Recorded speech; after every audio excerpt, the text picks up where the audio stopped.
Hello and welcome. My name's Laura Wainwright and I work for Total Voice Lincolnshire. We are a national organisation which is called Voiceability, if you want to look us up. I work in the involvement team and we are an advocacy and involvement service. Hello, my name is James Dunn and I work for Total Voice too, and the involvement team also.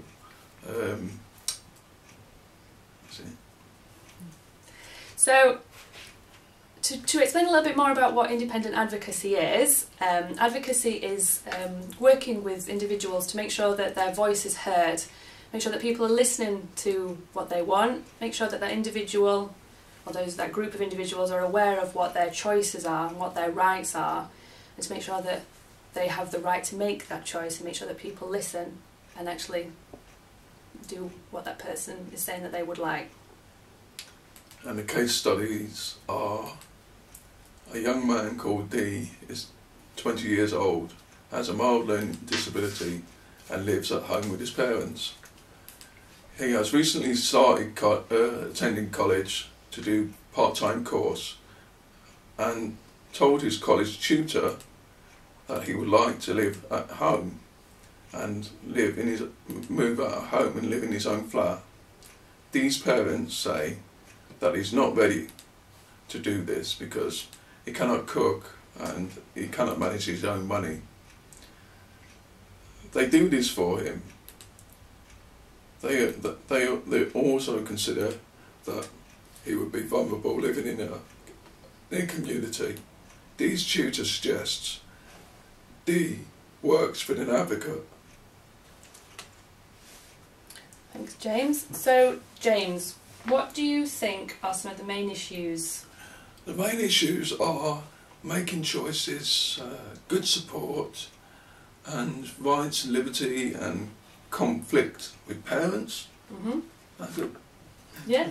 So when you say some of the issues are around making choices, what does that mean? Well, I'll give you an example.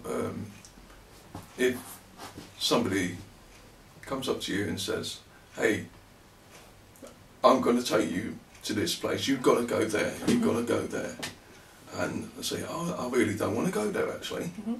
You know, and that is all part of being bold and using your voice and having that choice to say, I don't want to do that. Mm-hmm. Okay, brilliant. So it's all about what choices D wants and where he might like to live and things like that, rather than people telling him. Yes, that's absolutely right. Yeah.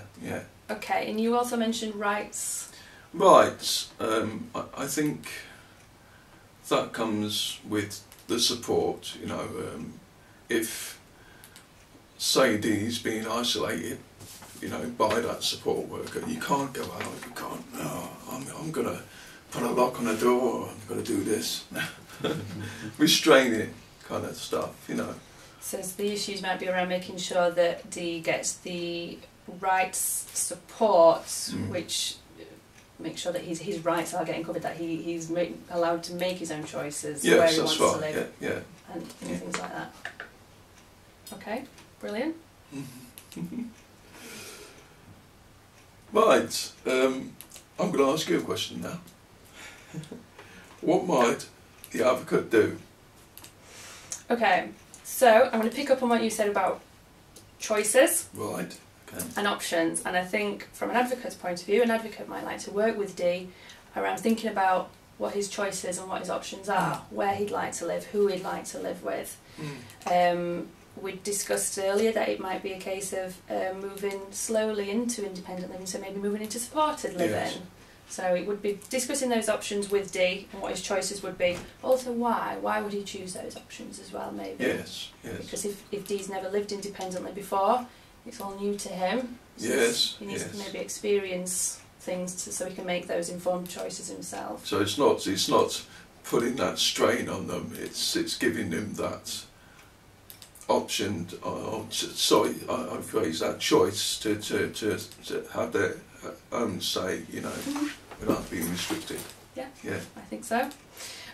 Also, as well, it mentions that Dee's parents says that he's not ready because he cannot cook for himself and he cannot manage his own money. Yeah. That's Dee's parents' opinion. Yes. That might not be Dee's opinion. Yes. So it might be useful as well for Advocate to discuss with Dee around maybe setting up a meeting and him speaking with his parents. Yes, maybe meeting them separately, you mean? Yeah. Either or, whatever Dee would like to do. Either meet with them on his own, or either the Advocate could be there to support that conversation as well, and just figure out why his parents feel like that and how we could all work together. Yeah. So that Dee's getting his. So you're giving them that reassurance as well that there's no battles to get through it here. Yeah, I understand. No, Okay. no. And you know, we could then also sort of look at options further down the line, maybe of how this could be funded if Dee was going to be managing his own money. So that might be a direct payment, or a personalised budget, that sort of thing, and maybe doing some courses around cooking, cleaning. Like that. That's an option. So training. Yeah. And then maybe the final thing that an Advocate would do in supporting Dee would be maybe making a referral for Dee to have a social worker to get involved as well, so that maybe. And that would be confidential, wouldn't it? Yeah, that would be confidential. Yeah. Okay. Okay.